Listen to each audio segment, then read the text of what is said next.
तो आज से हम रिवीजन क्लास स्टार्ट करेंगे।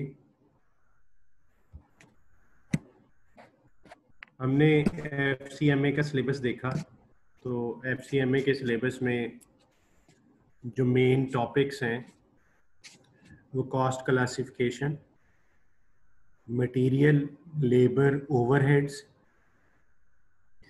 Then marginal and absorption costing, job batch costing, process costing, service costing और standard costing.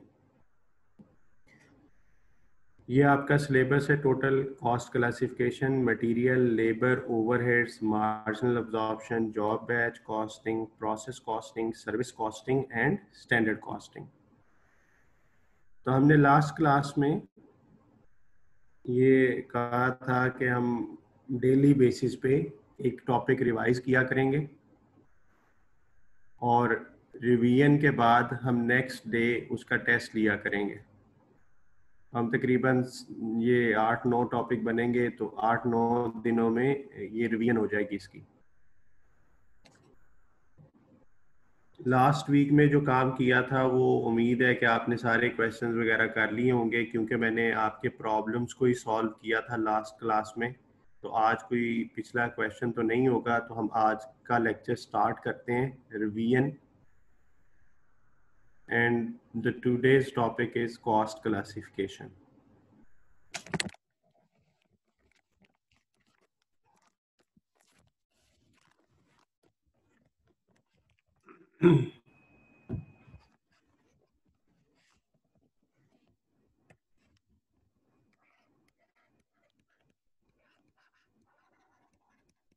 Cost classification, classification का मतलब होता है कैटेगरी बनाना, डिवाइड करना। तो हमने जो सबसे पहली क्लासिफिकेशन की टाइप पढ़ी थी वो था एलिमेंट्स।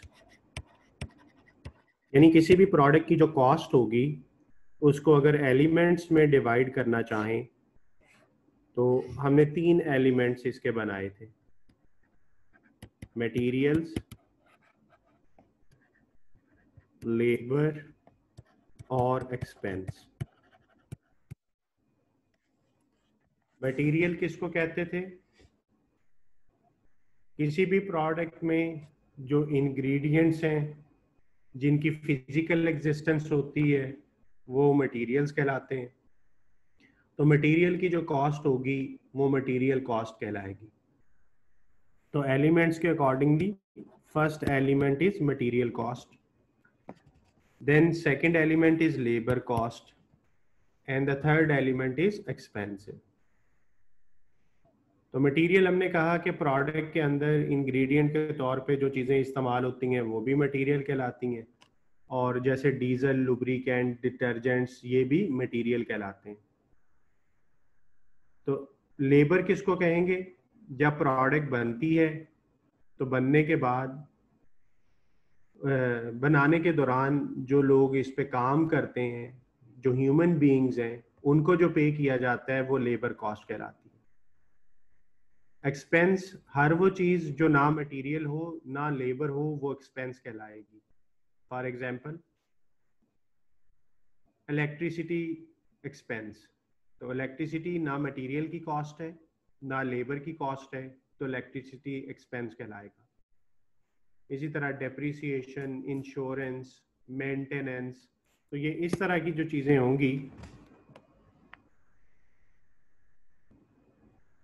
तो उनको हम एक्सपेंस कहेंगे। जी, अगर कोई स्टूडेंट बोलना चाहता है तो कोई मसला नहीं है। आपने एक काम करना है कि आपने ना अपना हैंड रेज करना है, जो बोलना चाहेगा मैं उसे बाद में अलाउ कर दिया करूँगा।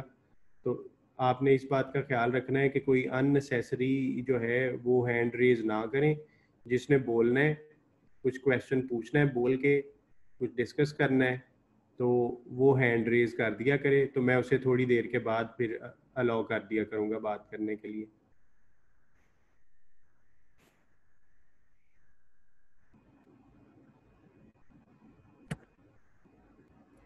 ओके जी, मटेरियल, लेबर और एक्सपेंस एलिमेंट्स हो गए। फिर हमने फर्दर क्लासिफाई किया था कॉस्ट को एज पर नेचर। तो नेचर में हमने कहा था कि कॉस्ट को दो तरह की कॉस्ट में डिवाइड किया जा सकता है, एक डायरेक्ट कॉस्ट और एक इनडायरेक्ट कॉस्ट। डायरेक्ट कॉस्ट वो कॉस्ट होगी जो डायरेक्टली प्रोडक्ट से रिलेटेड होगी, यानी मटेरियल में जो चीज़ डायरेक्ट मटेरियल कहलाएगी वो होंगी जो प्रोडक्ट्स का हिस्सा बनेंगी, इंग्रेडिएंट्स। और वो वाले मटेरियल जो प्रोडक्ट का हिस्सा तो नहीं बनेंगे लेकिन वो प्रोडक्शन में यूज हो रहे हैं कहीं ना कहीं, जैसे डिटर्जेंट्स हैं, डीजल है, तो वो इनडायरेक्ट मटेरियल कहलाएंगे। इसी तरह जो लेबर होगी जो डायरेक्टली प्रोडक्ट पे काम करेगी वो डायरेक्ट लेबर कहलाएगी, और जो सपोर्टिंग लेबर होगी वो इनडायरेक्ट लेबर कहलाएगी। लाइक सुपरवाइजर्स हैं, सिक्योरिटी गार्ड है, अकाउंटेंट है, they will be known as indirect labour cost. और एक्सपेंसेस में भी इसी तरह डायरेक्ट एक्सपेंसेस और इनडायरेक्ट एक्सपेंसेस ये होंगे, यानी वो वाले एक्सपेंसेस जो डायरेक्टली प्रोडक्ट से रिलेटेड है तो वो डायरेक्ट एक्सपेंस कहलाएंगे, और जो प्रोडक्ट से रिलेटेड डायरेक्टली नहीं है, जैसे रेंट है, तो हम ये नहीं जान सकते कि एक प्रोडक्ट के बदले में एग्जैक्ट कितना रेंट आया। तो रेंट तो मंथली फिक्स होता है, किसी महीने में ज़्यादा यूनिट बन गए, किसी में कम बन गए, तो रेंट तो देना ही देना है, तो ये रेंट डायरेक्टली रिलेटेड नहीं होता। एक चीज़ थी रॉयल्टी। रॉयल्टी पर यूनिट पे होती है, यानी जितने यूनिट्स आप बनाएंगे उस हिसाब से रॉयल्टी पे होगी, तो रॉयल्टी डायरेक्ट एक्सपेंस है। इसी तरह हर वो चीज़ जो डायरेक्टली हर यूनिट के साथ वेरी करेगी वो डायरेक्ट एक्सपेंस कहलाएगा। और जो इन जनरल इंकर होंगे, जैसे मैंने कहा इलेक्ट्रिसिटी, आपका रेंट हो गया, इंश्योरेंस हो गई, तो ये यूनिट्स के साथ वेरी नहीं करती, तो ये इनडायरेक्ट एक्सपेंस कहलाएंगे। तो ये जो डायरेक्ट कॉस्ट हैं ये as per nature second classification है, और इनडायरेक्ट कॉस्ट भी एज पर नेचर ही है। और फिर आपको याद होगा कि हमने कहा कि जो डायरेक्ट चीज़ें हैं अगर हम इन्हें ऐड कर लें, डायरेक्ट मटेरियल, डायरेक्ट लेबर और डायरेक्ट एक्सपेंसेस को, तो ये चीज़ कहलाती है प्राइम कॉस्ट। और अगर हम इनडायरेक्ट मटेरियल, इनडायरेक्ट लेबर और इनडायरेक्ट एक्सपेंसेस को ऐड कर लें तो ये चीज़ कहलाती है फैक्ट्री ओवरहेड्स। FOH हम कहते थे इसको, फैक्ट्री ओवरहेड्स। और ये प्राइम कॉस्ट और फैक्ट्री ओवरहेड्स का जो सम होता है, इन दोनों को हम कहते हैं मैन्युफैक्चरिंग कॉस्ट। प्रोडक्शन कॉस्ट भी कह सकते हैं और मैन्युफैक्चरिंग कॉस्ट भी कह सकते हैं।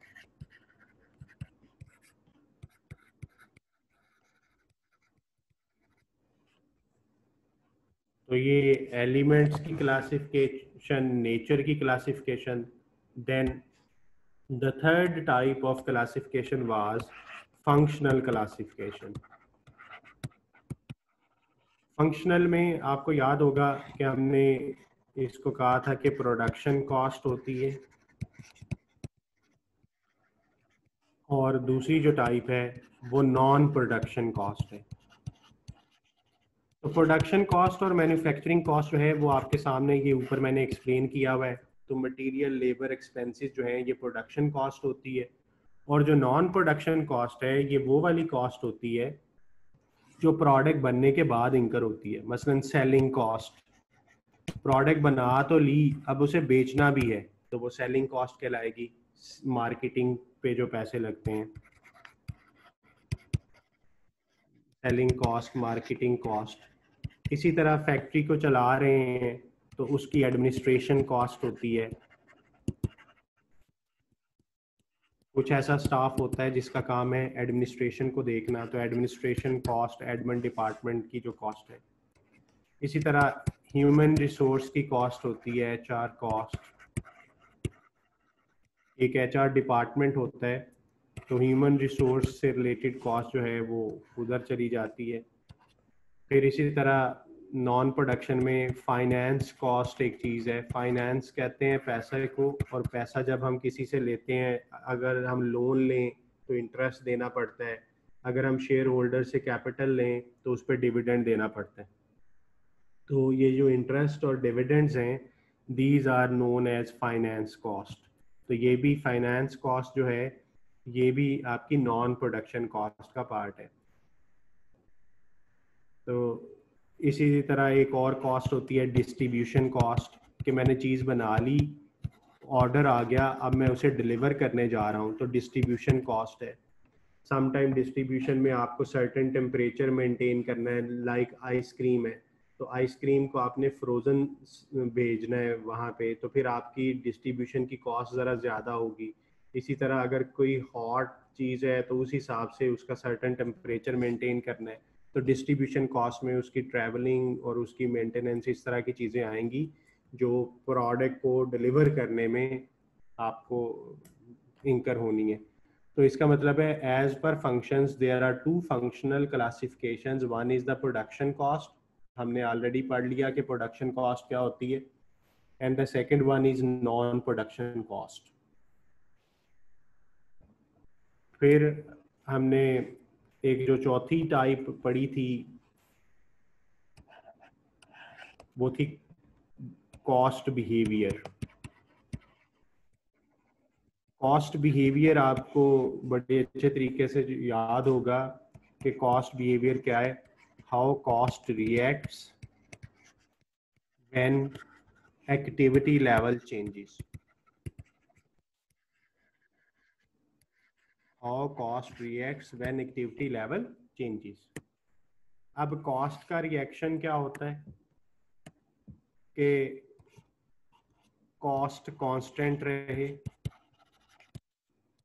इंक्रीज कर जाए या डिक्रीज कर जाए। तो तीन पॉसिबल रिएक्शन हैं कॉस्ट के, कांस्टेंट रहना, इंक्रीज कर जाना या डिक्रीज कर जाना।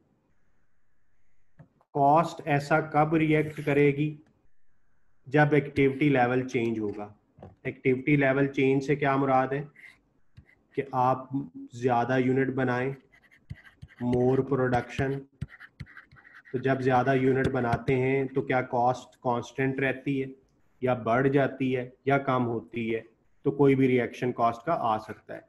और इसी तरह जब हम कम प्रोडक्शन करें तो क्या उस कम प्रोडक्शन के नतीजे में कॉस्ट वही रहती है, इंक्रीज कर जाती है या डिक्रीज कर जाती है? तो कॉस्ट का लेवल ऑफ एक्टिविटी के साथ चेंज होना कॉस्ट बिहेवियर कहलाता है। तो ये कॉस्ट बिहेवियर की डेफिनेशन थी, how cost reacts when activity level changes. तो मैंने बताया कि क्या मतलब बनता है कि जैसे ही हम प्रोडक्शन बढ़ाएंगे तो क्या कॉस्ट वही रहती है, इंक्रीज कर जाती है या डिक्रीज कर जाती है? तो आपको याद होगा कि कुछ ऐसी कॉस्ट थी जो फिक्स्ड रहती थी, जो बढ़ भी जाती थी, और कुछ ऐसी भी होंगी जो कम हो जाती हैं। इसी तरह अगर हम थोड़ी प्रोडक्शन करें तो क्या कम करने से, प्रोडक्शन कम करने से क्या कॉस्ट कांस्टेंट रही है, कम हुई है या बढ़ गई है? तो इस चीज़ को कॉस्ट बिहेवियर कहते हैं। तो कॉस्ट बिहेवियर के लिहाज से जो फर्स्ट टाइप है दैट वाज फिक्स्ड कॉस्ट। तो इसके नाम से जाहिर है ये वो कॉस्ट है जो किसी भी लेवल के साथ वेरी नहीं करेगी। मसलन अगर मैं आपके सामने एक डाटा बनाऊं तो ये एक ऐसी कॉस्ट है जो 1000 यूनिट पे भी वही है, 1200 पे भी वही है, 1500 पे भी वही है, 2000 पे भी वही है। तो सपोज कर लेते हैं कि वो कॉस्ट जो है वो 10,000 है। तो इसका मतलब है आपकी कॉस्ट 1000 यूनिट पे भी वही रहेगी, 1200 पे भी वही रहेगी। क्यों? क्योंकि ये कौन सी कॉस्ट है? This is a fixed cost. तो सपोज कर लेते हैं this was the monthly data. तो ये जनवरी का महीना था, ये फरवरी का, ये मार्च का, ये अप्रैल का। तो ये एक ऐसा सिनेरियो बन गया कि आपकी कोई रेंट है या कोई भी चीज़ है कि अगर आप 1000 यूनिट बनाते हैं तो भी 10,000 कॉस्ट है, 1200 बना लें तो भी 10,000 कॉस्ट है। तो एक ऐसी कॉस्ट जो यूनिट्स के साथ वेरी नहीं करेगी उसे हम फिक्स्ड कॉस्ट कहते थे। तो अगर मैं यहाँ पे पर यूनिट कॉस्ट का कॉलम बनाऊं तो पर यूनिट कॉस्ट कैसे कैलकुलेट होती है? Cost divided by units. तो ये आंसर आ गया $10। इसी तरह अगर मैं 10,000 को 1200 से डिवाइड करूं तो ये आ गया 8.33। और मैं 10,000 को अगर 1500 से डिवाइड करूं तो वो आ गया 6.67, और अगर मैं 10,000 को 2 से डिवाइड करूं तो 5 आ गया। तो इसका मतलब ये हुआ कि फिक्स्ड कॉस्ट एक ऐसी कॉस्ट थी जो टोटल में आपकी चेंज नहीं हुई। यहाँ पे यूनिट्स हैं एक्स एक्सिस पे, मैं अगर ग्राफिकली आपको समझाऊं तो ये एक्स एक्सिस पे यूनिट्स हैं और ये वाई एक्सिस पे आपकी टोटल कॉस्ट है। तो ये इस तरह बिहेव कर रही थी स्ट्रेट लाइन, यानी जीरो पे भी अगर कोई प्रोडक्शन नहीं है फिर भी आपकी 10,000 कॉस्ट है, अगर आपने 1000 बना लिया फिर भी 1200 पे भी उतनी, 1500 पे भी, 2000 पे। तो ये जो ऐसा ग्राफ होगा ये टोटल फिक्स्ड कॉस्ट का ग्राफ कहलाएगा। और अगर हम इसका पर यूनिट बिहेवियर देखें तो जैसे जैसे हम यूनिट इंक्रीज करते गए हैं हमारी पर यूनिट कॉस्ट जो है वो नीचे आती गई है। जैसे देखो 1000 पे पर यूनिट कॉस्ट कितनी थी 10, 1200 हुए यानी प्रोडक्शन ज्यादा हुई तो पर यूनिट कॉस्ट कम हो गई, प्रोडक्शन और ज्यादा हुई तो पर यूनिट कॉस्ट और कम हो गई। तो इसका मतलब है फिक्स्ड कॉस्ट पर यूनिट जो है वो ऐसे बिहेव करेगी। और आपको याद होगा कि हमने इसकी एक और शेप भी पढ़ी थी कि फिक्स्ड कॉस्ट पर यूनिट ऐसे भी बिहेव करती है, यानी जैसे जैसे यूनिट जो हैं वो बढ़ाते जाएंगे पर यूनिट फिक्स्ड कॉस्ट नीचे आती जाएगी। तो ये भी पर यूनिट फिक्स्ड कॉस्ट का ग्राफ है। तो आपको पेपर में सवाल क्या आ सकता है, डेफिनेशन क्या आ सकता है, फिक्स्ड कॉस्ट क्या होती है, फिर डाटा दिया हो पहचानने के लिए कह दे, ग्राफ दिया हो पहचानने के लिए कह दे, तो इस तरीके से आपने इसको आइडेंटिफाई कर लेना है। फिर फिक्स्ड कॉस्ट के बाद हमने जो सेकंड बिहेवियर पढ़ा था that was the variable cost. Variable cost is a cost which varies directly with the level of activity। यानी अगर मैं उसी तरह डाटा बनाऊं, सपोज करते हैं कि हमारी पर यूनिट कॉस्ट जो है वो किसी चीज़ को बनाने की $5 है। तो अगर मैं मंथ वाइज उसी तरह डाटा बनाऊं, जनवरी, फरवरी, मार्च एंड अप्रैल, यूनिट्स हमने 1000 लिखे थे, 1200 लिखे थे, 1500 लिखे थे और 2000 लिखे थे। अब पर यूनिट कॉस्ट कोई भी प्रोडक्ट है, सपोज कर लें प्रोडक्ट एक्स, तो उसकी पर यूनिट कॉस्ट 5 है, मैन्युफैक्चरिंग कॉस्ट। तो इसका मतलब है टोटल कॉस्ट कितनी बनेगी, इन दोनों को मल्टीप्लाई कर दूं तो यहाँ पे आपकी टोटल कॉस्ट 5000, 6000, 7500 और 10,000। तो देखें ये एक ऐसा डाटा बन गया कि जैसे जैसे यूनिट बढ़ाते जा रहे हो टोटल में कॉस्ट बढ़ती जा रही है। मसलन आपने जब 1000 यूनिट बनाए तो कॉस्ट कितनी थी 5000, जब आपने 2000 बनाए यानी डबल कर दिए, 1000 से आप कहाँ पे चले गए 2000 पे, तो डबल हुआ। अगर कॉस्ट भी डबल हुई है तो ये वेरिएबल कॉस्ट है, क्योंकि इसका नाम क्या था कि ये वेरी करेगी in a direct relation. Direct relation क्या होता है कि जितने परसेंट यूनिट में इजाफा हो उतने परसेंट ही कॉस्ट में इजाफा हो जाए। तो आप देखें आपके यूनिट्स डबल हुए हैं तो कॉस्ट भी डबल हुई है। और इसकी दूसरी निशानी क्या थी, इसकी दूसरी निशानी ये थी कि वेरिएबल कॉस्ट पर यूनिट में कांस्टेंट होती है, यानी आप जितने भी प्रोडक्शन यूनिट्स करें आपकी पर यूनिट कॉस्ट कांस्टेंट है, तो वो फिर कौन सी कॉस्ट कहलाती है, वो वेरिएबल कॉस्ट है। जिस तरह फिक्स्ड कॉस्ट की दो निशानियां थी वेरिएबल की भी दो निशानियां हैं। तो यही उसकी डेफिनेशन और उसको आइडेंटिफाई करने का तरीका है। अब अगर हम इसको ग्राफिकली शो कराएं तो हमने देखा कि वेरिएबल कॉस्ट एक ऐसी कॉस्ट है जिसमें यूनिट्स बढ़ने से टोटल कॉस्ट में इजाफा होता है। तो ये इस तरीके से बिहेव करेगी जो जीरो से होती हुई गुजरेगी। तो ये जो ग्राफ है ये आपका वेरिएबल कॉस्ट का ग्राफ कहलाएगा।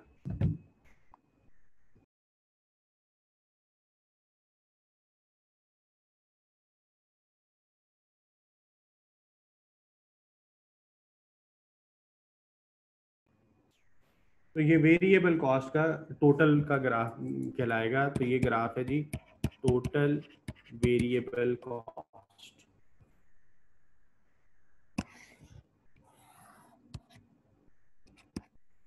और इसका पर यूनिट में ग्राफ कांस्टेंट होगा।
जी, तो ये जो है ये पर यूनिट वेरिएबल कॉस्ट का ग्राफ है, और जो जीरो से स्टार्ट हो रही होगी स्लोप होगी तो वो आपकी वेरिएबल कॉस्ट का ग्राफ है।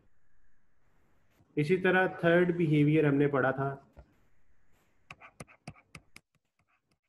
सेमी वेरिएबल कॉस्ट, और इसी का एक और नाम भी था सेमी फिक्स्ड कॉस्ट, और हमने इसको एक और नाम भी दिया हुआ था मिक्स्ड कॉस्ट। तो इसको हमने डिफाइन किया था तब, is a cost which has some portion of fixed cost and some portion of variable cost। तो अगर मैं पिछले ही डाटा को कंटिन्यू करूं, जनवरी, फरवरी, मार्च, अप्रैल, तो आपको याद होगा जो हमने फिक्स्ड कॉस्ट दी थी, तो जनवरी की 10,000 थी, फरवरी की भी 10,000 थी, मार्च की भी 10,000 थी, अप्रैल की भी 10,000। और जो वेरिएबल कॉस्ट है वो अभी हमने बनाई कि जनवरी की कितनी है, 5,000, 6,000।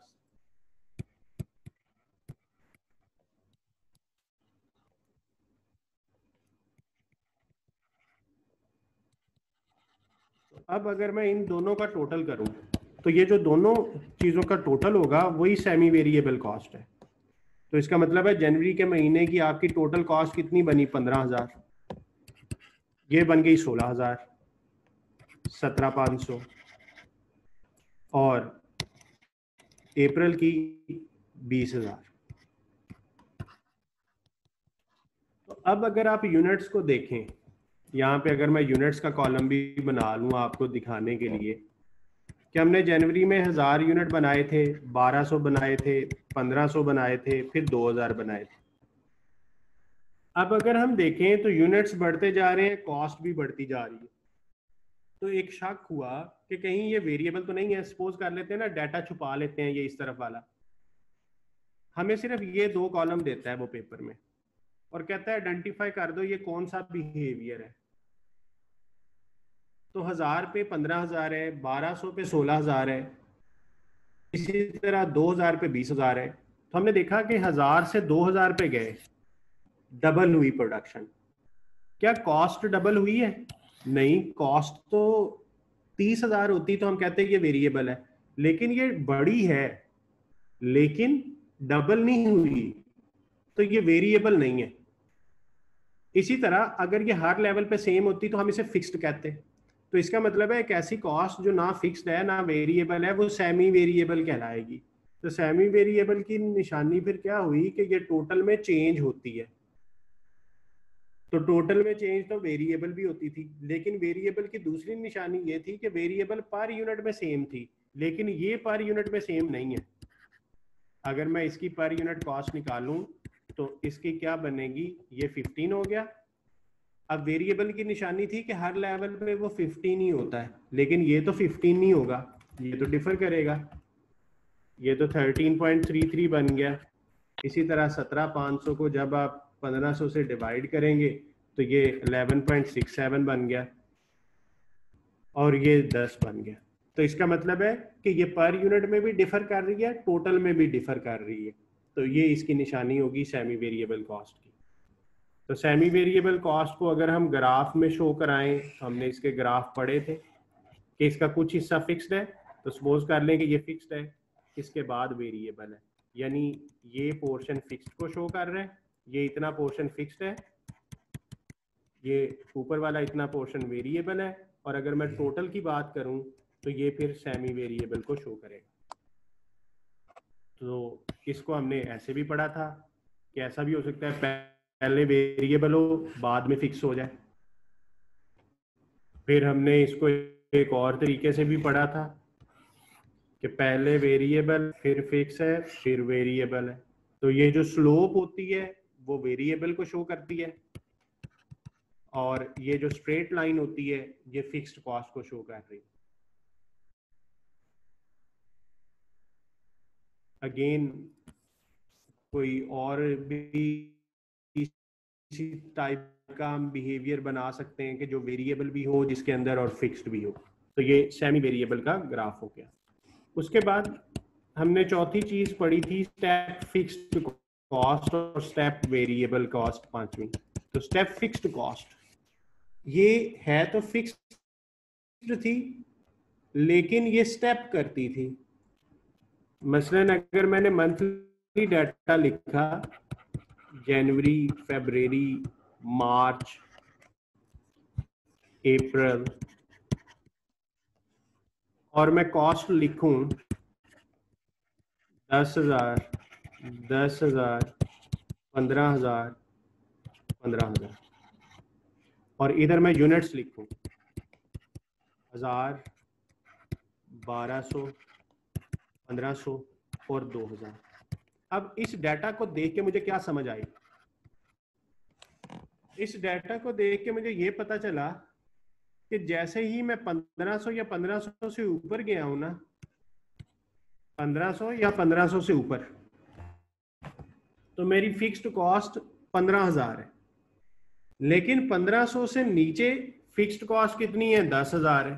तो इसका मतलब है कॉस्ट एक सर्टेन लेवल तक फिक्स है, उसके बाद वो बढ़ती है, फिर एक खास लेवल तक फिक्स रहती है। तो ऐसे बिहेवियर को स्टेप फिक्स्ड कॉस्ट कहते हैं। और हमने इसका ग्राफ पढ़ा था कि ये फिक्स्ड है, फिर ये जंप करेगी, फिर फिक्स रहेगी, फिर जंप करेगी, फिर फिक्स रहेगी। तो इसको स्टेप फिक्स्ड कॉस्ट का नाम दिया गया कि ये होती फिक्स है एक सर्टेन लेवल तक। या तो डाटा देख के पता चल जाएगा, अदरवाइज क्वेश्चन बता देता है। जब हम क्वेश्चन करते थे तो आपको याद होगा कि वो लिखता था कि इतने यूनिट्स के बाद फिक्स्ड कॉस्ट इतने % बढ़ जाएगी, तो वो स्टेप फिक्स्ड कॉस्ट है। यानी ये इसके नाम से जाहिर है this is fixed cost, but this is step. और स्टेप वेरिएबल कॉस्ट, अब स्टेप वेरिएबल कॉस्ट से क्या मुराद है कि ये वेरिएबल है लेकिन स्टेप वाइज वेरिएबल है। जैसे आप वापडा का बिल देखते हैं तो वापडा आपको कहता है कि पहले 100 यूनिट्स पे आपकी जो पर यूनिट कॉस्ट है वो 5 होगी, 101 से लेके 200 तक आपकी पर यूनिट कॉस्ट 6 होगी, सपोज कर रहा हूं मैं।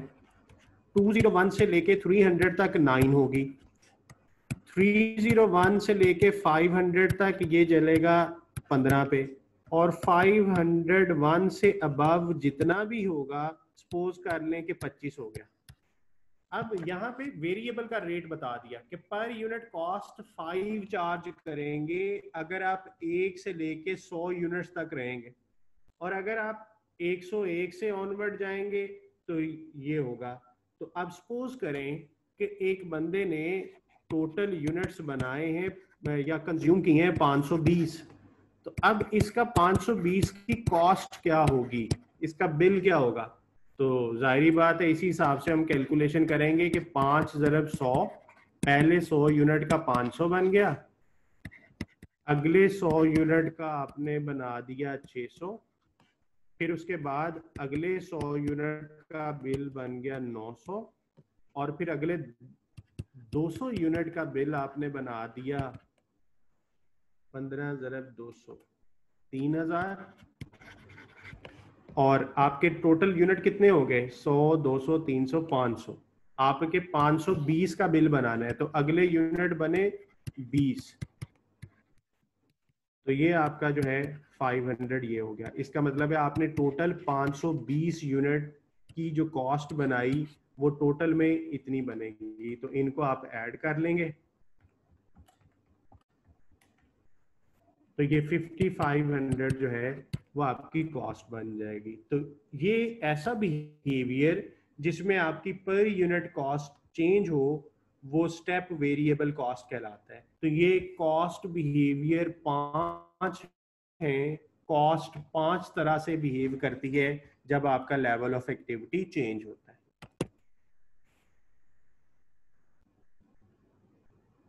जी, यहाँ तक अगर आपके कोई क्वेश्चंस हैं तो आप मेरे से पूछ लें। कॉस्ट क्लासिफिकेशन में elements, nature, functional and behavioural classification अभी हमने डिस्कस की है।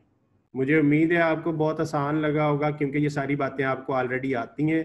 मेरा काम आपको बस एक दफ़ा दोबारा से अपडेट करना है।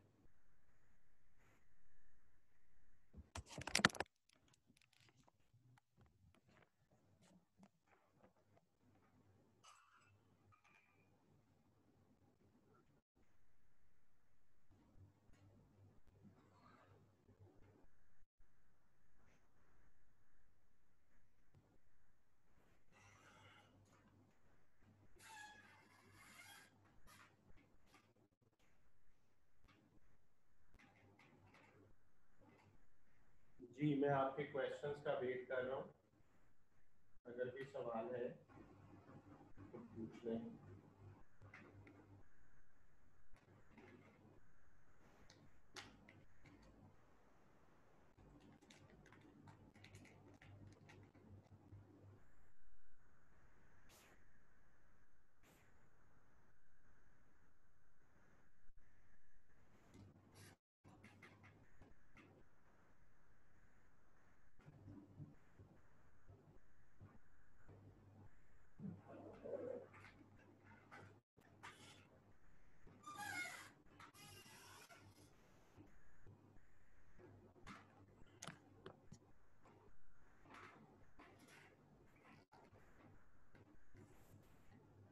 एक स्टूडेंट ने कहा है कि सर सेमी वेरिएबल कॉस्ट का थर्ड वाला ग्राफ रिवाइज कर दें। ये था थर्ड वाला ग्राफ। सेमी वेरिएबल कॉस्ट में पहले मैंने वेरिएबल बनाई है, फिर फिक्स्ड कॉस्ट बनाई है, फिर वेरिएबल बनाई है।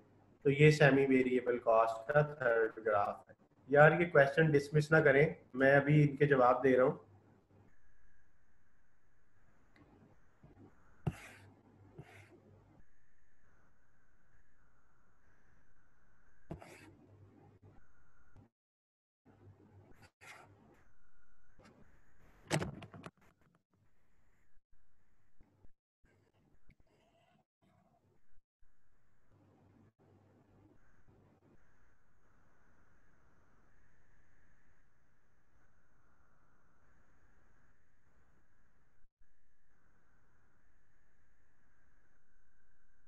जी, एक स्टूडेंट ने कहा है कि स्टेप फिक्स्ड कॉस्ट में डाटा देख के कैसे हम इसको देख सकते हैं। तो ये बेटा आपके सामने ये डाटा बना हुआ है। तो ये डाटा था, तो आपको पता है कि 1000 यूनिट पे 10,000 कॉस्ट है, तो 1200 पे भी 10 है, तो पता ये चला ये फिक्स्ड है, क्योंकि अगर ये वेरिएबल होती तो वेरी करती ना, तो ये तो फिक्स्ड रही है।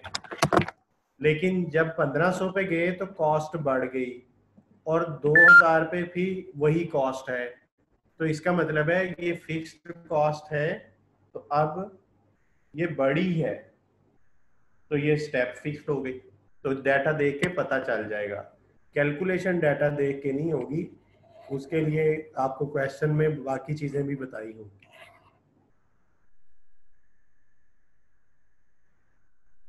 फिक्स्ड कॉस्ट पर यूनिट का ग्राफ रिवाइज करा दूं, ये फिक्स्ड कॉस्ट पर यूनिट है। जैसे जैसे यूनिट इंक्रीज करते जा रहे हैं आपकी कॉस्ट कम होती जा रही है, तो ये पर यूनिट ग्राफ जो है डाउनवर्ड है। आपने ग्राफ बनाने नहीं है, सिर्फ इनको पहचानना है।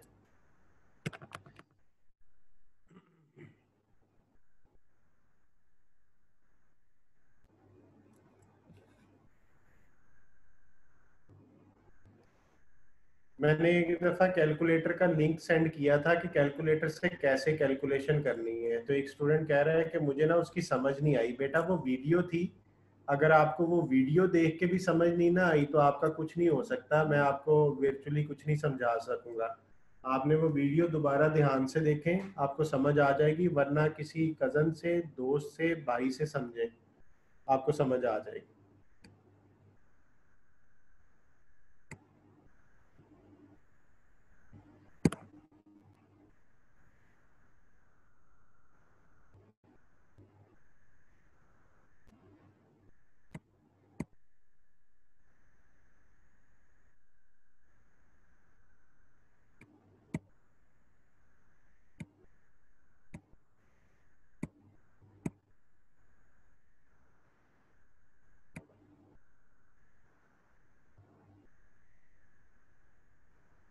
अगर आपके पास कैलकुलेटर नहीं है तो कैलकुलेटर बाय करें, क्योंकि वो तो काम आना है अब आगे, वो आपका एसेट है, आप उसे खरीद लें।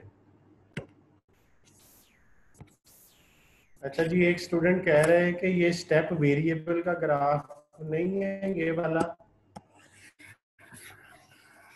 अगर ये स्टेप वेरिएबल होता तो उसका ग्राफ ऐसे नहीं बनना था।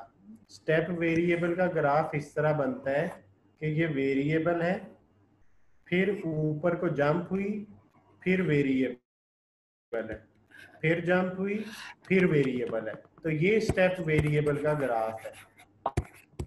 जो ऊपर वाला है, जब भी स्टेप होगा ना, स्टेप 90 डिग्री पे होगा। ये तो स्ट्रेट चल रहा है, ये वाला जो इतना पोर्शन है ये स्ट्रेट लाइन है, जंप नहीं है। तो मेरा ख्याल है 5वीं पास से आप तेज हैं, आपको पता है कि जंप में और स्ट्रेट लाइन में क्या फर्क होता है। तो स्टेप का ये है।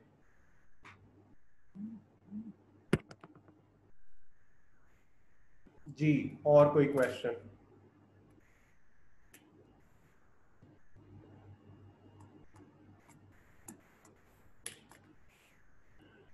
अच्छा, फिर उसके बाद कॉस्ट क्लासिफिकेशन वाले चैप्टर में ही हमने एक तरीका पढ़ा था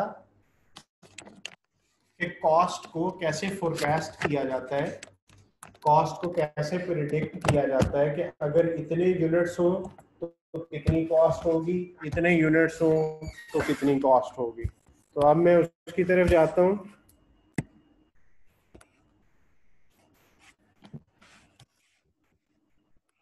इसको हम कॉस्ट फोरकास्ट भी कह सकते हैं, और इसका जो हमने पहले नाम दिया था वो था segregation of semi variable cost into variable cost and fix cost. और उसके 3 मेथड पढ़े थे। पहला high and low point method,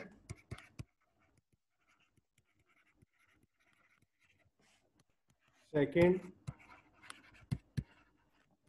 scattered graph, third regression analysis.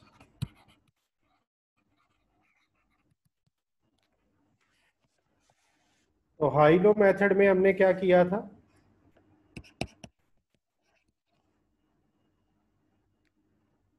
High low method में हमने सबसे पहले per unit variable cost find की, और वो किस फार्मूला से फाइंड हुई थी, cost at high level minus cost at low level divided by high level minus low level, यानी आपको डाटा के अंदर एक हाईएस्ट लेवल और एक लोएस्ट लेवल आइडेंटिफाई करना था, फिर उनकी कॉस्ट आइडेंटिफाई करनी थी, और फिर इस फॉर्मूला में वैल्यूज पुट करके आपने पर यूनिट कॉस्ट निकाल लेनी है। जैसे अभी हमने ऊपर सेमी वेरिएबल कॉस्ट की एग्जांपल पढ़ी, तो इस लेवल में ये आपका लो लेवल है और ये हाई लेवल है। ये लो लेवल की कॉस्ट है और ये हाई लेवल की कॉस्ट है। तो हम वैल्यूज पुट करते हैं, 20,000 minus 15,000 divided by high level 2,000 minus low level 1,000, 5,000 divided by 1,000, answer is 5। तो हमारी पर यूनिट कॉस्ट वेरिएबल में 5 ही थी, तो हमने इस फॉर्मूला से कैलकुलेट की तो 5 आ गया आंसर। सेकेंड स्टेप में हम कैलकुलेट करते थे फिक्स्ड कॉस्ट की। अब हमें पता है कि हमने एक इक्वेशन बनाई थी y is equal to A plus B X. A हम फिक्स्ड कॉस्ट को कहते थे, बी हम वेरिएबल कॉस्ट को, और x हाई और लो में से किसी एक को। तो मैं हाई लेवल को x ले लेता हूँ 2000, और y फिर 2000 पे जो टोटल कॉस्ट है जो कि 20,000 है उसे लेंगे। तो इसको सॉल्व करते हैं, a plus 10,000 is equal to 20,000, this implies a is equal to 10,000। तो यहाँ से फिक्स्ड कॉस्ट का आंसर आ गया, ये आपकी टोटल फिक्स्ड कॉस्ट है, और हमारे क्वेश्चन में टोटल फिक्स्ड कॉस्ट इतनी ही थी। तो हाई लो में पहला स्टेप क्या हुआ, वेरिएबल कॉस्ट को कैलकुलेट करना। दूसरा स्टेप क्या हुआ, फिक्स्ड कॉस्ट को कैलकुलेट करना। जो तीसरा स्टेप है वो है कॉस्ट फंक्शन बनाना। कॉस्ट फंक्शन से क्या मुराद है, एक इक्वेशन डेवलप कर देनी है, y is equal to a plus bx. a is 10,000, b is 5 and x. This is the cost function. यानी फ्यूचर में आपको x बता देगा तो आप y फाइंड कर सकेंगे। तो चौथा स्टेप इज कॉस्ट फोरकास्ट, यानी कॉस्ट प्रिडिक्ट करें eight x is equal to 2500, at x is equal to 4000। तो इन दो लेवल पे आपको कॉस्ट फाइंड करनी है। तो y is equal to 10,000 plus 5 into 2500, तो इसको सॉल्व कर लें, और इसके लिए y is equal to 10,000 plus 5 into 4,000, इसको सॉल्व कर लें, तो ये आपका आंसर आ जाएगा 2500 पे कॉस्ट, और इधर ये आपकी 4,000 पे कॉस्ट आ जाएगी। तो ये है जी स्टेप्स, आपने हाई लो मेथड में ये काम करना था, यानी अपने डाटा में से हाईएस्ट पॉइंट लोएस्ट पॉइंट उनको आइडेंटिफाई करें। और इसके हमने ऑलरेडी बहुत ज़्यादा प्रैक्टिस की हुई है।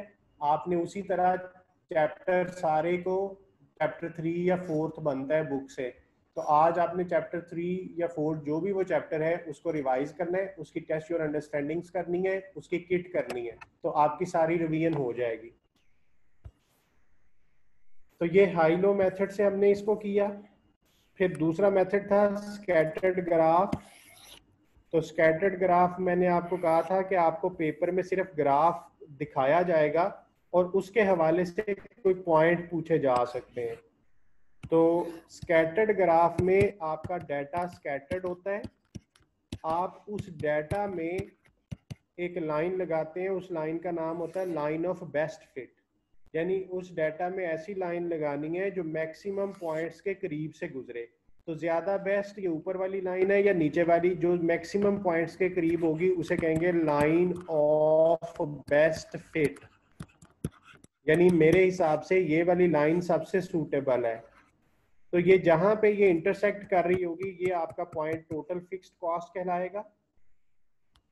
तो इसमें पहला स्टेप क्या होगा कि आपकी लाइन ऑफ बेस्ट फिट लगेगी और जहां पे वो वाई एक्सिस को टच कर रही है वो वाली जो रीडिंग होगी वो आपकी टोटल फिक्स्ड कॉस्ट को शो करेगी और वो डेफिनेटली अबव जीरो होगी। तो ये वाला पॉइंट जो है जिसको मैंने सर्कल किया, ये आपकी टोटल फिक्स्ड कॉस्ट को शो करेगा। अब हमें इस लाइन से वेरिएबल कॉस्ट भी लेनी है, तो हम अपनी मर्जी से 2 पॉइंट्स लेंगे इस लाइन पे, परपेंडिकुलर ड्रॉ करेंगे एक्स एक्सिस पे। ये x1 होगा, ये x2। इसी तरह जब ये y एक्सिस पे जाएगा तो ये y1 और ये y2। तो हम यहाँ पे स्लोप वाला फॉर्मूला यूज करेंगे, स्लोप ऑफ द लाइन। तो इस लाइन की जो स्लोप होगी वही वेरिएबल कॉस्ट है, y2 minus y1 over x2 minus x1। तो ये जो स्लोप ऑफ द लाइन है इसी को वेरिएबल कॉस्ट कहते हैं। तो ये आपने variable cost per unit find कर ली। और जब आपने फिक्स्ड कॉस्ट भी देख ली, वेरिएबल कॉस्ट भी देख ली, तो उसके बाद आपने y is equal to a plus B X करना है। तो a का आंसर आपने निकाल लिया होगा, ग्राफ से शक्ल से नजर आ रहा होगा कि ये क्या है, तो वो लिख देंगे। और b की कैलकुलेशन अभी आपने की है, ये स्लोप ऑफ द लाइन जो है ये b है, तो यहाँ पे पुट करेंगे तो सेम इसी तरह का फंक्शन बन जाएगा, ये जो आपने इधर बनाया था 10,000 प्लस 5x, इसी तरह वो फिगर्स कुछ आ जाएंगी। लेकिन ये जो स्कैटर्ड ग्राफ है ये उतना रिलायबल नहीं है, क्योंकि स्कैटर्ड ग्राफ में जो लाइन ऑफ बेस्ट फिट है, हो सकता है कि जिसको मैंने लाइन ऑफ बेस्ट फिट कहा हो आपको वो बेस्ट ना लगे। हो सकता है आप कहें नहीं सर ये ऊपर वाली लाइन ज्यादा सही है। तो इसमें हर बंदे की कैलकुलेशन फिर थोड़ी थोड़ी डिफर कर जाती है, इसलिए ये मेथड मोस्ट एक्यूरेट रिजल्ट नहीं देता। तो ये स्कैटर्ड ग्राफ आपने सिर्फ इसके कॉन्सेप्ट्स देखने हैं कि वो वाई एक्सिस को जहाँ पे टच कर रहा होगा उसे क्या कहेंगे, उसको वाई इंटरसेप्ट भी कहते हैं। मैथमेटिक्स में आपने पढ़ा होगा कि ये जो ए है तो मैंने टोटल फिक्स्ड कॉस्ट का नाम दिया, इसका एक और नाम जो है वो वाई इंटरसेप्ट भी है, कि वाई एक्सिस को कहाँ पे टच कर रहा है।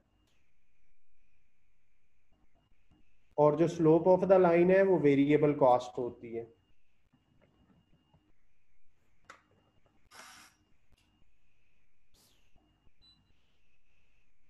ब्रेक कर लें, ब्रेक के बाद मैं आपको रिग्रेशन एनालिसिस कराता हूँ।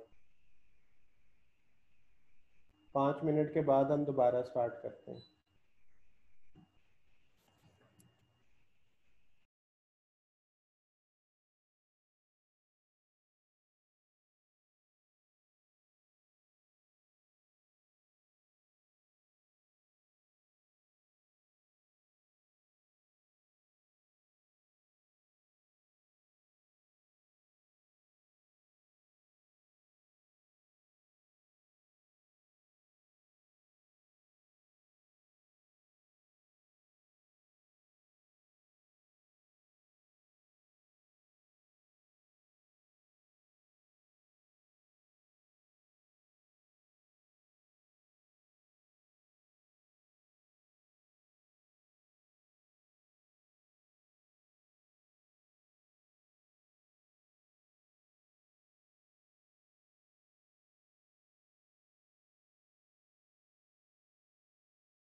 जी ब्रेक से वापस आते हैं जी। रिग्रेशन एनालिसिस हम थर्ड टेक्निक की बात करते हैं।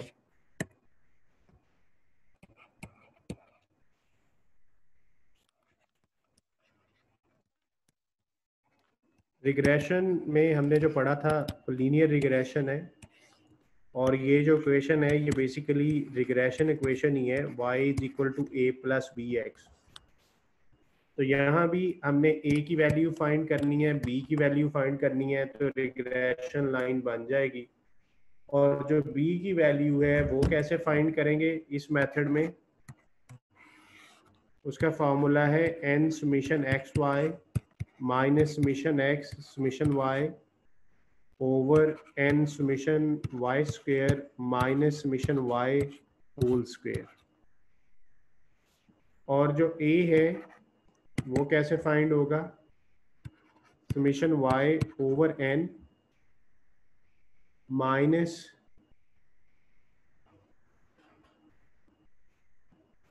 b summation x over n। इसका मतलब है कि हमें x और y दो चीजें दी होंगी। x इंडिपेंडेंट वेरिएबल है, इंडिपेंडेंट हम कहते हैं यूनिट्स को, और ये y जो है वो डिपेंडेंट वेरिएबल है, यानी जो डिपेंड करता है। तो डिपेंडेंट हम कह रहे होते हैं कॉस्ट को। तो यहाँ x की वैल्यूज होंगी, अगर हम x को जमा करें तो ये समीशन x कहलाएगा, अगर y को जमा करें तो ये समीशन y कहलाएगा। फिर हम एक कॉलम बनाएंगे x y, यानी x को y से ज़रब देंगे, यहाँ पे जो सम करेंगे वो कहलाएगा समीशन एक्स वाई। फिर हमें एक कॉलम चाहिए वाई स्क्वेयर, तो यहाँ पे वैल्यूज लिखेंगे y का स्क्वेयर लेके, तो ये समीशन वाई स्क्वेयर कहलाएगा। और यही चीज़ें हमें चाहिए, जहाँ पे हमें समीशन एक्स वाई चाहिए वहाँ पे हम समीशन एक्स वाई की वैल्यू लिखेंगे, जहाँ पे हमें समीशन एक्स और समीशन वाई चाहिए वहाँ पे हम ये वैल्यूज लिखेंगे, जहाँ पे हमें समीशन वाई स्क्वेयर चाहिए वहाँ पे ये लिखेंगे, और जहाँ समीशन वाई का स्क्वेयर चाहिए वहाँ समीशन वाई की वैल्यू लिख के उसका स्क्वेयर लेंगे। तो इसका मतलब है कि अगर हमें फार्मूला आता है तो इसमें कोई मसला नहीं है। और आपको ये कैलकुलेशन मैंने पहले इस तरह भी करवाई हुई है, कैलकुलेटर पे भी करवाई थी, वो रिग्रेशन का लिंक यूट्यूब पे मौजूद है, आप उसको देख सकते हैं। उस लिंक से देख लें या जनरल लिख लें how to find regression analysis या रिग्रेशन इन ऑन कैलकुलेटर, तो आपको वहां से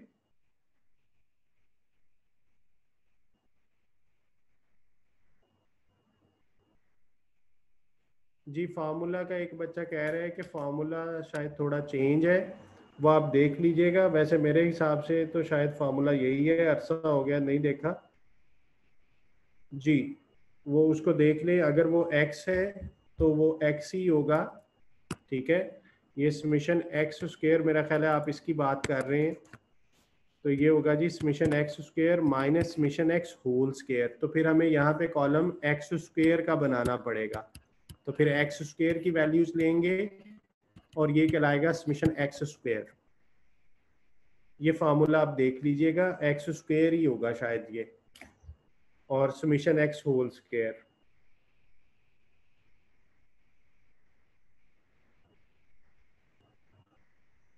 तो ये रिग्रेशन से भी हम a और b की वैल्यू निकालते हैं, और जब a और b की वैल्यू आ जाए तो फिर हम यहाँ पे पुट करेंगे।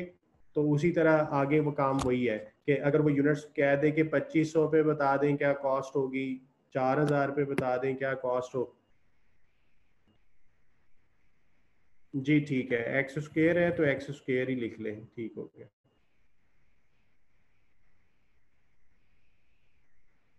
आपके पास पहला भी नोट किया होगा ना, वहां से देख लीजिएगा, बुक भी आपके पास मौजूद है, तो बुक से देख लीजिएगा। मैं तो अब आपको नए सिरे से कुछ नहीं पढ़ा रहा, मैं सिर्फ आपको थोड़ा सा मोटिवेट करने की कोशिश कर रहा हूँ। पढ़ना आपने खुद से है कि ये चीज़ें हैं जी जो हमने की थी। और ये कॉस्ट क्लासिफिकेशन का चैप्टर जो है ये हमने पहले तकरीबन 10-12 घंटों में किया था। और आपको याद होगा मैं आपको कहता था कि ये इतना आसान, इतनी छोटी छोटी चीज़ें हैं कि अगर हम चाहें तो विद इन आवर भी कर सकते हैं। तो आज आपके सामने हमने तकरीबन इफेक्टिवली 1 घंटे में सारा कुछ रिवाइज किया है। अब आपके जो क्वेश्चंस हैं इससे रिलेटेड आप कुछ डिस्कस करना चाहते हैं? जैसे शुरू में बात हुई थी कि कुछ लोग बोल के पूछना चाहते हैं, तो अगर वो कोई ऐसा पूछना चाह रहे हैं तो मुझे बता दें, मैं आपको अलाउ कर देता हूँ बोलने के लिए।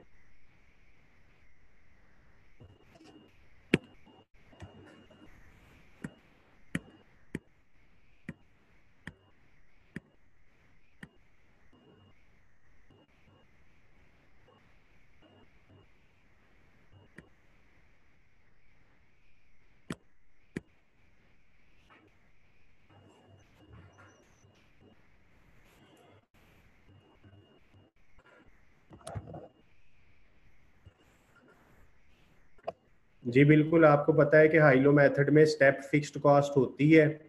तो वो स्टेप फिक्स्ड कॉस्ट आपको मैंने ऑलरेडी पढ़ाई हुई है कि किस तरीके से उसे इनकॉर्पोरेट करना है।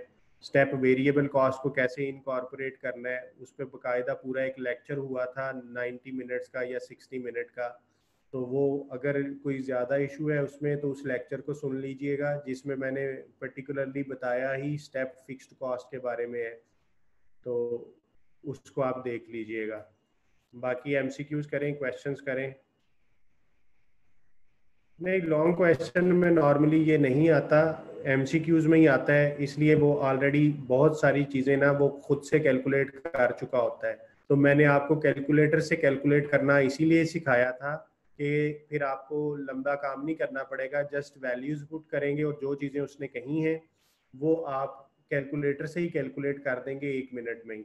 तो इसलिए कैलकुलेटर वाला तरीका जो है वो यूट्यूब से वीडियो देख के कर लीजिएगा, फिर आपको पेपर पे सॉल्व नहीं करना पड़ेगा, तो आपका टाइम बच जाएगा। लॉन्ग क्वेश्चन में ये नहीं आता, ये एमसीक्यूज में ही आता है ज़्यादा। अच्छा, एक बच्चे ने वो रिस्पॉन्सिबिलिटी अकाउंटिंग का याद करवाया है जी, वो भी है इस चैप्टर में। तो वो मैं आपको अभी बता देता हूँ कि रिस्पॉन्सिबिलिटी अकाउंटिंग क्या है, वो उसका भी एक क्विक रिकैप आपको दे देता हूँ। ठीक हो गया।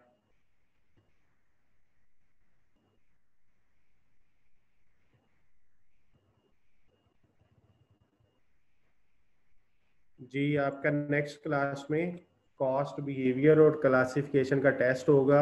वो बुक के अंदर जो 2 चैप्टर हैं, 1 चैप्टर है, 3 चैप्टर हैं, 5 चैप्टर हैं, ये टॉपिक जितना भी है आपकी बुक के अंदर वो सारा उसमें कवर होगा, जो जो चीज़ें मैंने आपको करवाई हैं।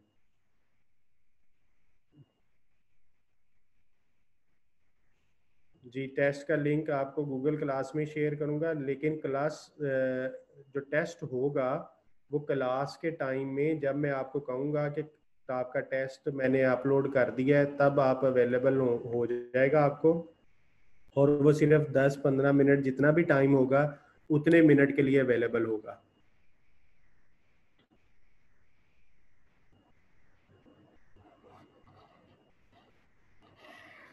ओके, रिस्पॉन्सिबिलिटी अकाउंटिंग जो है वो भी एक छोटा सा टॉपिक था इसी चैप्टर के अंदर।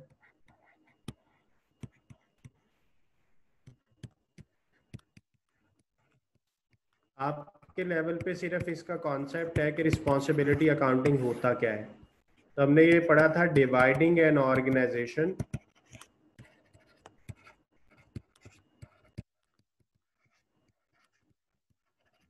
इनटू डिफरेंट एरियाज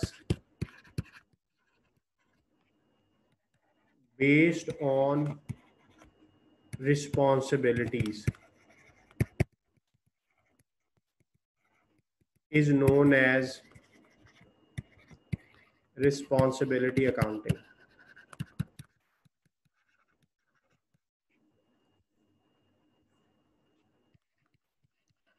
अब वो 4 एरियाज कौन से हैं? रेवेन्यू सेंटर,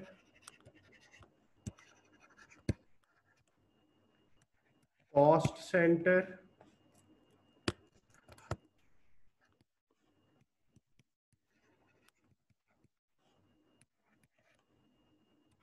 प्रॉफिट सेंटर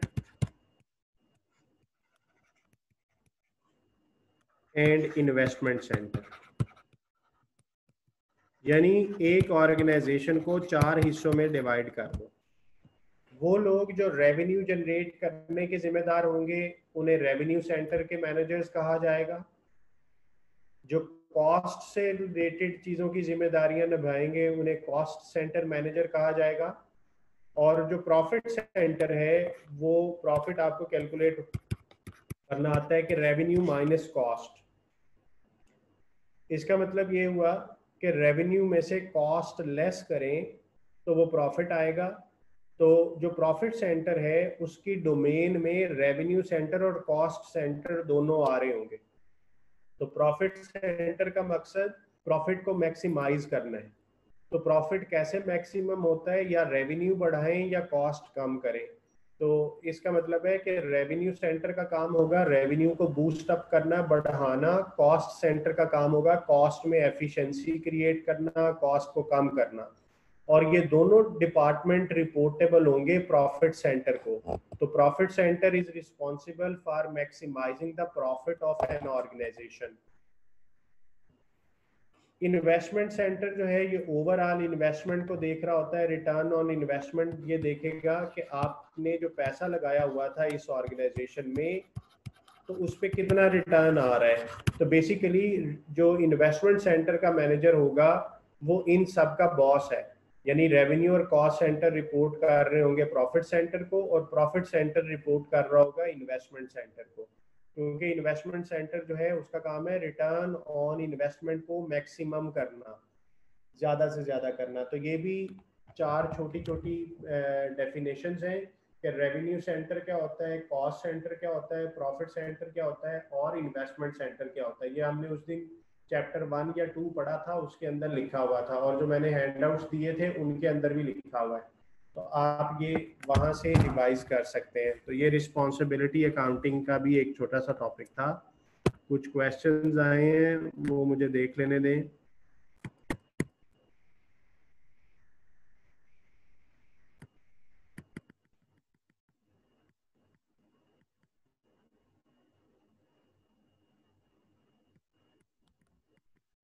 जी जर्नल ही था।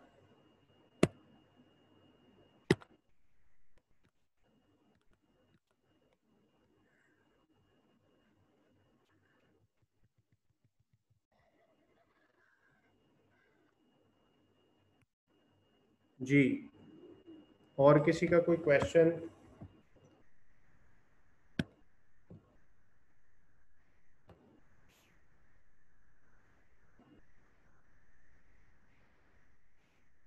जी एक क्वेश्चन है कि अगर एक डिपार्टमेंट कॉस्ट मिनिमम करे और इन्वेस्टमेंट भी करे फिर वो किस डिवीजन का पार्ट होगा। तो बेसिकली ये आपने सिनेरियो तो बना लिया लेकिन प्रैक्टिकली जो इन्वेस्टमेंट करता है वो इन्वेस्टमेंट मैनेजर होता है, वो इन्वेस्टमेंट डिपार्टमेंट ही है। लेकिन कॉस्ट वाला सेपरेट होता है। तो कॉस्ट जिसकी जिम्मेदारी कॉस्ट को मिनिमम करना है उसने सिर्फ कॉस्ट को मिनिमाइज ही करना है, तो वो कॉस्ट सेंटर होगा। और जो इन्वेस्टमेंट कर रहा है वो इन्वेस्टमेंट सेंटर होगा। और अगर आप कहते हैं कि ये दोनों काम एक ही बंदा कर रहा है, मैंने जबरदस्ती दोनों काम एक ही बंदे से कराने हैं, तो आप फिर उसे इन्वेस्टमेंट सेंटर ही कहेंगे क्योंकि बड़ा प्रिवेल करेगा। तो इन्वेस्टमेंट सेंटर वो कहलाएगा। जी काशिफ, इसमें कोरिलेशन का टॉपिक हमने पढ़ा था आर और R square return on capital employed, वो आपने खुद से रिवाइज करना है, वो कर लीजिएगा। जो जो मैंने पढ़ाया हुआ था वो सारा कुछ है। ठीक है, असल लेक्चर ओरिजिनल ही है, ये मैं आपको कम्प्लीमेंट्री रिवीजन दे रहा हूँ, ये आप क्या उसमें शामिल नहीं है। इसलिए मैं अपनी मर्जी से आपको चंद चंद चीज़ें रिवाइज कराऊंगा और उसके पीछे लॉजिक ये है कि आप मेरे डिपेंडेंट ना हो। मैं जानबूझ के कुछ चीज़ें छोड़ रहा हूँ जो आपने खुद से करनी है, जो हमने रेगुलर क्लास में पढ़ी थी।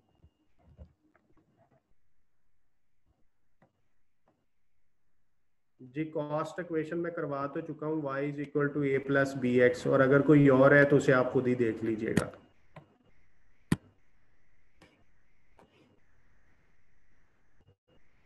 जी कॉस्ट मिनिमम करे और इन्वेस्टमेंट वाला मैं आंसर कर चुका हूँ कि वो इन्वेस्टमेंट डिवीजन ही कहलाएगा, लेकिन प्रैक्टिकली ये दोनों काम एक डिपार्टमेंट नहीं कर रहा होता।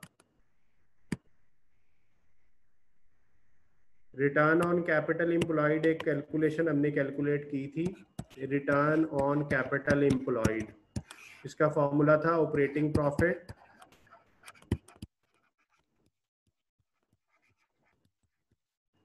ऑपरेटिंग प्रॉफिट जो है वो profit before interest and tax को कहते हैं, डिवाइडेड बाय कैपिटल एम्प्लॉयड। तो बस ये दो फिगर्स आपके पास होंगी, इनको डिवाइड करेंगे, मल्टीप्लाइड बाय 100 कर देंगे, तो वो आपका आंसर आ जाएगा। कैपिटल एम्प्लॉयड अगर ना दिया हो तो निकाला भी जा सकता है। कैपिटल एम्प्लॉयड का फॉर्मूला होता है टोटल एसेट्स, यानी करंट और नॉन करंट दोनों को टोटल कर लें और माइनस कर दें करंट लायबिलिटीज, तो ये कैपिटल एम्प्लॉयड आता है।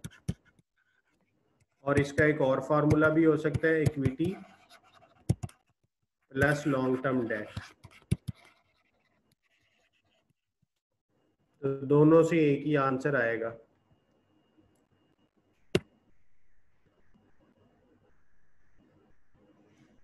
अच्छा, कॉस्ट कोड, अब अगेन बार बार मेरे से एक एक चीज रिवाइज करवा रहे हैं। ऑनलाइन लेक्चर का सबसे बड़ा फायदा ये है कि कंसर्न लेक्चर देख लिया करो यार, अगर ज्यादा मसला हो। कॉस्ट कोड, कोडिंग हमने कहा था कि जब भी हम एंट्री करते हैं सिस्टम में प्रैक्टिकली, तो हर चीज का एक कोड नंबर होता है। तो कोड नंबर में हमने जब नंबरिंग करनी है तो हमने अपने आप को डिवाइड कर लेना है कि अगर कोई एसेट होगा तो उसका कौन सा कोड है, लायबिलिटी का कोड कौन सा है, और इसी तरह कैपिटल का कोड कौन सा है, रेवेन्यू का कोड कौन सा होगा, कॉस्ट का कौन सा कोड होगा। तो एसेट्स में फिर आगे करंट एसेट का क्या कोड है, नॉन करंट एसेट का क्या कोड है, लायबिलिटी को भी डिवाइड कर देंगे करंट में और नॉन करंट में, कैपिटल एक ही होता है, रेवेन्यू एक ही होता है। तो सपोज करें कि हमने एसेट को कोड दिया 100, तो करंट एसेट को कोड दे दिया 10, नॉन करंट को एसेट को कोड दे दिया 20, लायबिलिटी को हमने 200 का कोड दिया, कैपिटल को 300 का, 400 रेवेन्यू को, कॉस्ट को ये, करंट लायबिलिटी को 10 और ये 20। तो अब जब कोई एंट्री करनी है, मसलन आपको कैश आया, आपने एंट्री करनी है कैश अकाउंट डेबिट और कैपिटल क्रेडिट। अब इसकी लिखने में तो एंट्री ये बनी जो हम किताबों में पढ़ते हैं, लेकिन जब प्रैक्टिकली एंट्री होगी तो कैश का कोड क्या बनेगा। तो कैश एसेट है तो हम कैश का कोड बनाएंगे 100, और कैश करंट एसेट होता है 10, और करंट एसेट्स में भी आगे लंबी चौड़ी लिस्ट होती है, कैश, रिसीवेबल, इन्वेंट्री। कैश का कोड हमने दिया 50, 60 और 70, तो ये कोड बना 1001050। तो ये वाला अकाउंट डेबिट हुआ, और कैपिटल 300 है कैपिटल का कोड, तो 300 अकाउंट क्रेडिट। तो ये कोडिंग का कॉन्सेप्ट है कि आपने हर चीज को एक कोड देना है, और वो कोड जो है वो आपका एक यूनिक कोड होगा। जैसे आईसीएमए में आपका रजिस्ट्रेशन नंबर है, तो वो आप जब भी उसे एंटर करेंगे तो आपका वो ये एक यूनिक कोड है। तो आप जब फी जमा कराते हैं तो बैंक अकाउंट में पैसे जाते हैं, तो बैंक अकाउंट नंबर डेबिट, और रेवेन्यू क्रेडिट, और रेवेन्यू किसका, वो रजिस्ट्रेशन नंबर के साथ लिंक होता है। तो वो ये कोडिंग का कॉन्सेप्ट है। इसको भी मैंने आपको हैंडआउट्स के अंदर डिटेल दी हुई है, एक इलस्ट्रेशन करवाई थी। तो कोडिंग से रिलेटेड भी एमसीक्यूज आपसे पूछे जा सकते हैं, एक आधा ही आना है, ज्यादा नहीं आने, क्योंकि इस टोटल टॉपिक की वेटेज जो है वो 20% है। तो थोरेटिकल और न्यूमेरिक और लॉन्ग मिला के 20% है।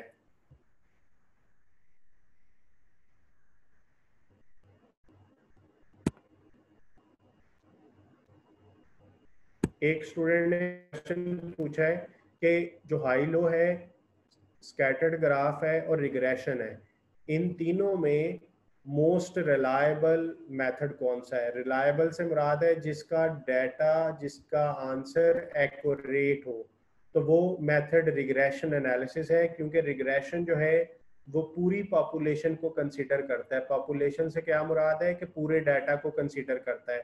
हाई लो मेथड का ड्रॉबैक ये था कि वो सिर्फ 2 पॉइंट्स को कंसीडर करता था, हाई को और लो को, वो बाकी पॉपुलेशन को कंसीडर नहीं करता था, इसलिए वो सूटेबल इतना नहीं है। लेकिन स्कैटर्ड ग्राफ में वो लाइन ऑफ बेस्ट फिट लगाना भी एक टेक्निक है, तो वो भी सूटेबल नहीं है। So the most reliable and accurate method of cost forecasting is regression analysis, but most commonly used, दो तरह के एमसीक्यूज यहाँ पे आते हैं, मैंने आपसे टेस्ट में लिए भी थे कि अगर मोस्ट रिलायबल एक्यूरेट पूछे तो रिग्रेशन एनालिसिस उसका आंसर है, और अगर पूछ ले मोस्ट कॉमनली यूज्ड कि आम तौर पे कौन सा मेथड ज्यादा यूज होता है, तो वो हाई लो मेथड यूज होता है। तो इसलिए इस सवाल को दो तरह से मैंने आपसे जब क्लास टेस्ट 1 लिया था तो वो मैंने आपसे ये असेसमेंट में पूछा था कि मोस्ट कॉमनली यूज्ड मेथड कौन सा है और मोस्ट रिलायबल मेथड कौन सा है।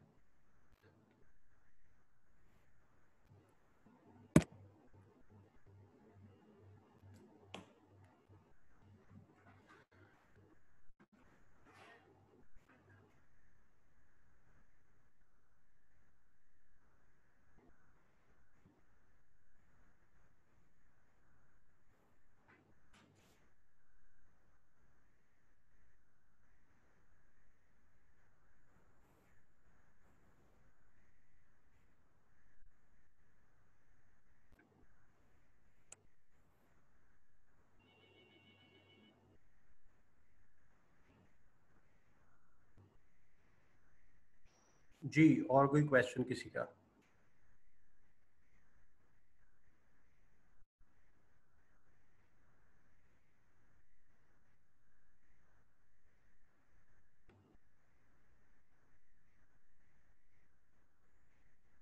अगर आपका कोई क्वेश्चन नहीं है तो क्लास को मैं एंड करूंगा, इसलिए आप देख लें कि अगर क्वेश्चन है तो जल्दी पूछ लें, अदरवाइज क्लास एंड करते हैं।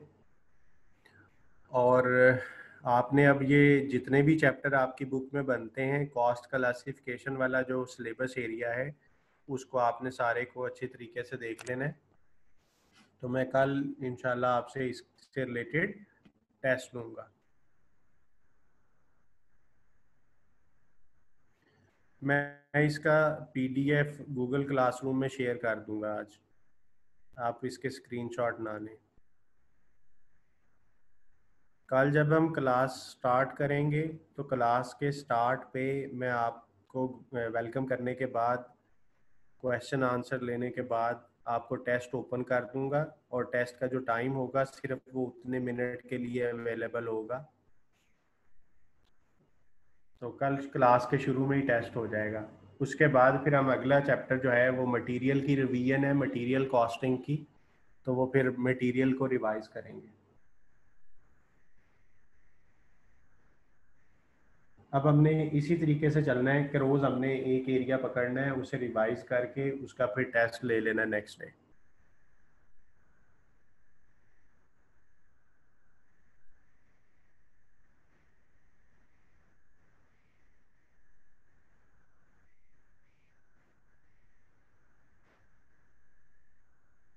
और ये टेस्ट की फैसिलिटी ना सिर्फ उन लोगों के लिए ही होगी जो क्लास के टाइम पे टेस्ट देंगे। वो बाद में अगर मुझे कहेंगे कि बाद में टेस्ट ले लें तो वो सहूलत मुयसर नहीं होगी, वो बस लिमिटेड टाइम के लिए टेस्ट होगा।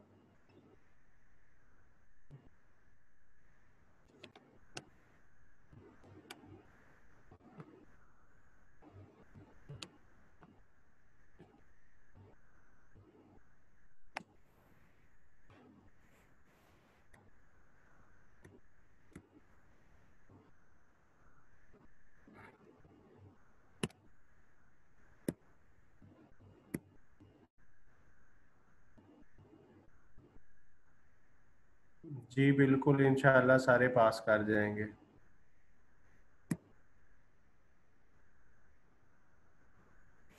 सिर्फ वो पास नहीं करेगा जो खुद पास नहीं होना चाहता। अच्छा, जब मैं ये बात कहता हूँ ना जो खुद पास नहीं होना चाहता, तो स्टूडेंट कहते हैं कि सर ऐसा कौन सा स्टूडेंट होता है जो फेल होना चाहे। तो मैं कहता हूँ ऐसे लोगों की निशानियां हैं। वो निशानियां क्या हैं कि वो पढ़ते नहीं है।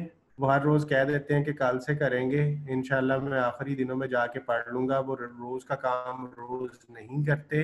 तो वही लोग हैं जो खुद पास होना नहीं चाहते। वरना कहता तो हर कोई है कि मैंने पास होना है। तो जो अपना काम रोज का रोज करेंगे, रिवीजन प्रॉपर टाइम पे, और जो मैं कहता हूँ कि पूरा सिलेबस आपने खुद से करना है, क्योंकि रिवीजन में मैंने सारा कुछ नहीं करवाया। तो वो आपने सारा करके उसकी किट की प्रैक्टिस करके साथ साथ ये करें। ये सारी चीज़ें at the end of the revision आपकी फिंगर टिप्स पे होंगी। जैसे अभी सिलेबस खत्म हुआ है तो आपको सिलेबस सारा आता है ना। ये आपका बात है, आपका सिलेबस जब खत्म होगा तो आपको सारा आता होगा। ये नहीं कि फलां टॉपिक आता है फलां नहीं आता। अब रिवीजन में कह रहा हूँ कि जब रिवीजन खत्म कर लेंगे तो फिर आपका ये सिलेबस आपकी फिंगर टिप्स पे होगा। तो बस आप पेपर दे दें इतनी सी तैयारी करने के बाद, तो पेपर आपका इजीली पास है। तो जो ऐसे नहीं करेंगे वो लोग हैं जो खुद पास होना नहीं चाहते।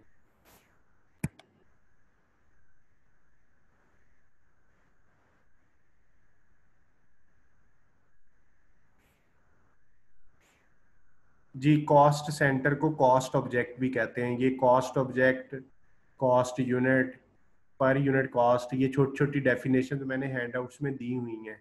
वो सारा रिवाइज कर लीजिएगा।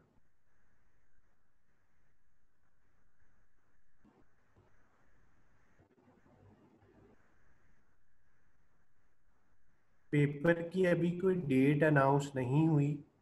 तो आपका काम अभी तैयारी करना है। होपफुली मिड सितंबर या सितंबर के लास्ट वीक में शायद। अभी डेट अनाउंस हो जाएगी चंद दिनों में पेपर्स की।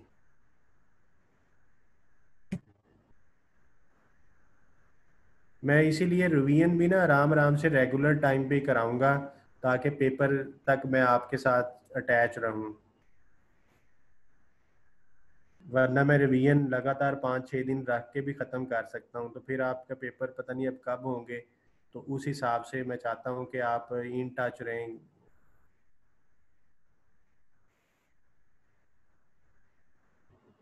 जी, होपफुली कैंपसेस क्योंकि ओपन होने के चांसेस लग रहे हैं, तो पेपर कैंपस में ही होंगे।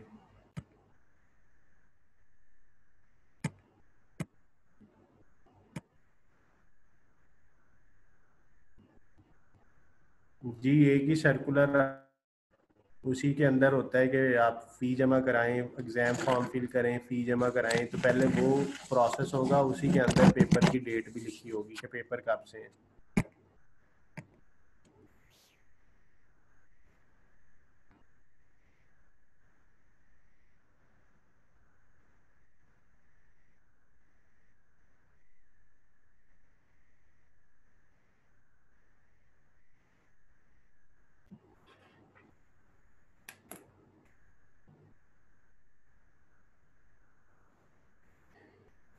Unit cost is a unit of a product. जैसे पेट्रोल है लीटर में मिलता है, एग्स डजन में मिलते हैं, कपड़ा मीटर में मिलता है। तो ये मीटर, लीटर, डजन, ये यूनिट कॉस्ट यूनिट है। और यूनिट कॉस्ट से मुराद है पर यूनिट कॉस्ट, के एक लीटर कितने का है तो उसे यूनिट कॉस्ट कहेंगे। और लीटर जो है वो कॉस्ट यूनिट है। ये बहुत बेसिक चीजें हैं जो अब तक आपको याद हो जानी चाहिए थी, क्योंकि मुझे तो आती हैं। मेरे आने से पेपर पास नहीं होना, आपको आनी चाहिए ये। इनको पढ़ लें आप दोबारा हैंड आउट से और बुक से पढ़ लीजिएगा।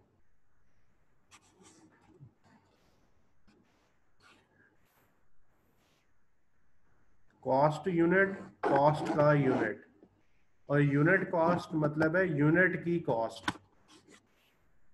तो कॉस्ट यूनिट में मैंने कहा कि मीटर, लीटर, केजी, ये कॉस्ट यूनिट है कि कॉस्ट किस हिसाब से पे करते हैं।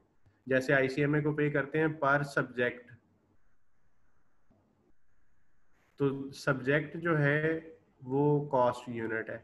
कितनी फीस पे करते हैं वो यूनिट कॉस्ट है, कि एक यूनिट कितने का है। तो ये यूनिट कॉस्ट का डिफरेंस मैंने आपको बता दिया।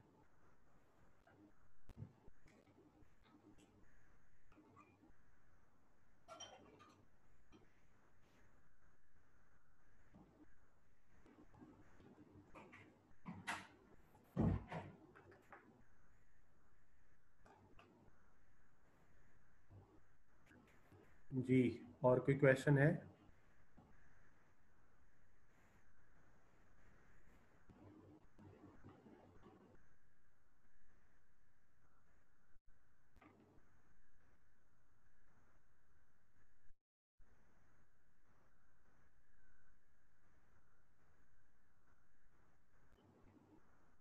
चलिए, अगर कोई क्वेश्चन नहीं है तो क्लास एंड करें फिर। ओके ठीक है जी, फिर रिवाइज कर लीजिएगा, कल इंशाल्लाह फिर टेस्ट करते हैं इसका।